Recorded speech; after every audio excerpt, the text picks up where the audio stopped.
नमस्ते। कैसे हैं आप सब लोग? ब्यूटीफुल सक्सेस स्टोरी लेकर के आई हूँ। इन्होंने खुद को हील किया और उसके बाद में सब कुछ मैनिफेस्ट किया।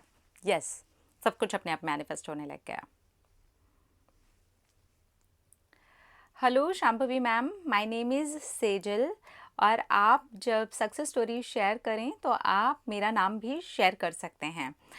मैं आपको बहुत ज़्यादा एडमायर करती हूँ, आप मुझे बहुत अच्छी लगती हो और आप बहुत अच्छे तरीके से लॉ ऑफ अट्रैक्शन भी समझाते हो।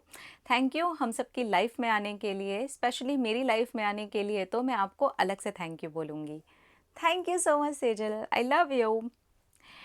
मेरी सक्सेस स्टोरी ऐसी है कि मेरा ब्रेकअप हुआ था और मेरे पार्टनर के साथ मेरा 6 इयर्स का रिलेशनशिप था। लेकिन उसने मुझे लास्ट टाइम पर धोखा दे करके, चीटिंग करके किसी और से शादी कर ली थी।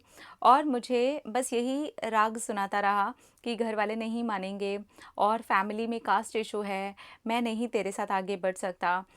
पर पहले ऐसा कुछ भी नहीं था, मैं उसके साथ एक कमिटेड रिलेशनशिप में थी। लेकिन लास्ट मोमेंट पर ही उसने मुझे धोखा दे दिया। जब हमारे शादी करने का मौका आया तब वो मुझे पूरी तरह से तोड़ करके चला गया और तभी मैं डिप्रेशन में चली गई। मेरा काम भी सारा का सारा छूट गया। मैं हर तरीके से ऐसे हो गई थी जैसे कि मेरी कंडीशन मरने वाली हो गई है। मुझे हमेशा ही सुसाइडल थॉट्स आते थे और मुझे ऐसे लगता था कि अब मैं अपनी ज़िंदगी को आगे कैसे जीऊँगी। आपके वीडियोज़ मैंने बहुत सारे देखे थे लेकिन मुझे समझ में नहीं आता था कि मैं इसको कैसे फ़ॉलो करूँ। तब मैंने सोचा कि मैं सबसे पहले अपने आप को हील करती हूँ। मेरे पेरेंट्स ने मुझे इसलिए तो इस दुनिया में नहीं लाया है कि मैं एक इंसान के पीछे ही अपनी पूरी ज़िंदगी ख़त्म कर दूँ। वो तो अब अपनी नई ज़िंदगी में खुश है, क्या मैं अपनी नई ज़िंदगी में खुश नहीं हो सकती? यही सोच करके मैंने अपने आप को हील करने का फ़ैसला लिया। और उसके बाद मैंने होपोनोपोनो प्रेयर की, मेडिटेशन की, चैंटिंग की और आपके वीडियोज़ को लगातार फॉलो करते हुए ये समझा कि अपने आप को हील करना किसी भी मैनिफेस्टेशन से ज़्यादा इम्पॉर्टेंट है।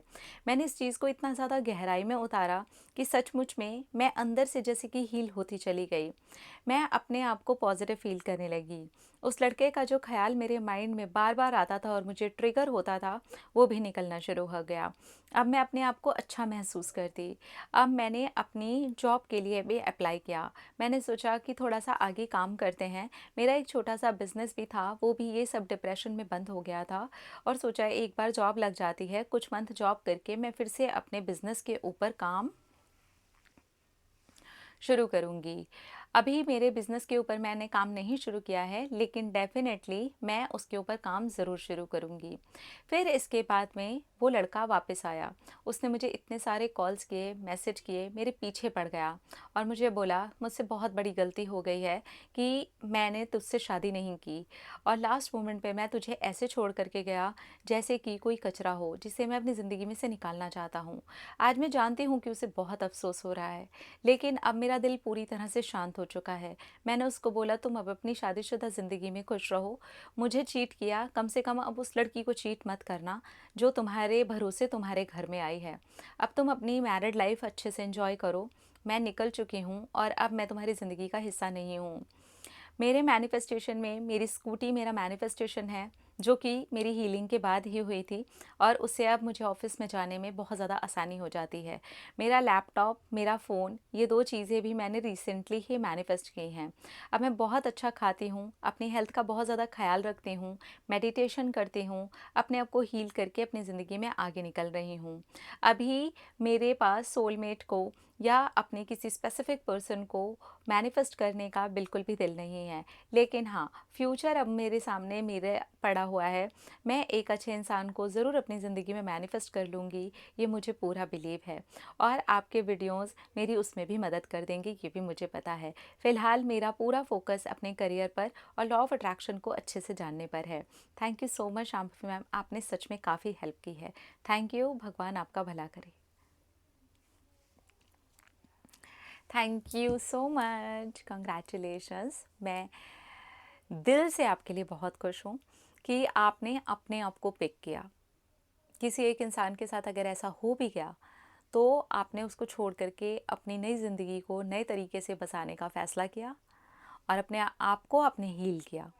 और जब हम अपने आप को हील करते हैं तो इस तरीके की जो कांटों से मिली हुई चोट होती है, इस तरीके के जो गहरे घाव होते हैं जो हमें इतने लंबे रिलेशनशिप के बाद में मिल जाते हैं और सामने वाला इंसान हमारे साथ ऐसा करके चला जाता है, वो भी भर जाते हैं। हम हील हो जाते हैं, हम आसानी से किसी भी चीज़ को अब अपने जीवन में अट्रैक्ट कर पाते हैं। लेकिन वही घाव अगर हम लिए लिए आगे चलते रहते हैं, अब आप यहाँ पर नोटिस करिएगा, वो इंसान वापस आया, इन्होंने उसको कोई भी इमोशन नहीं दिखाया। नमस्ते मतलब नमस्ते, अब आप जा सकते हैं। आप कम से कम उस इंसान को धोखा मत दीजिए। बहुत बार लोग ऐसा भी करते हैं कि आपने मैनिफेस्ट किया था, वो इंसान शादी के बाद आ गया और उसको आप अपना लेते हैं। आपको नहीं पता कि आप अपना ही कितना कर्म खराब कर रहे हैं।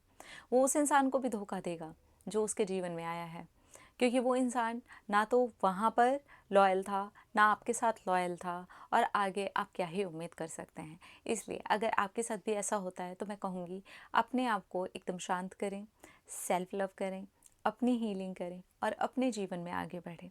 अपने लिए बेस्ट कर्म बनाएं, अपने लिए बेस्ट सोचें, अच्छा सोचें। आप देखें, आपको जीवन में बहुत सारी सफलता मिलेगी। मैं आपको लिख करके दे सकती हूँ, इस बात की गारंटी कर सकती हूँ, इस इंसान को, इस लड़की को जिनकी ये स्टोरी आई है हमारे पास में, बहुत अच्छा लाइफ पार्टनर मिलने वाला है, क्योंकि इन्होंने अब अपने लिए स्टैंड लिया है और ये डेफिनेटली बहुत अच्छा अट्रैक्ट करने वाले हैं। Congratulations dear. अपना अपना रखिए ख्याल, अपने आप से कीजिए ढेर सारा प्यार ताकि अट्रैक्ट करें ढेर सारा प्यार। I love you. टाटा।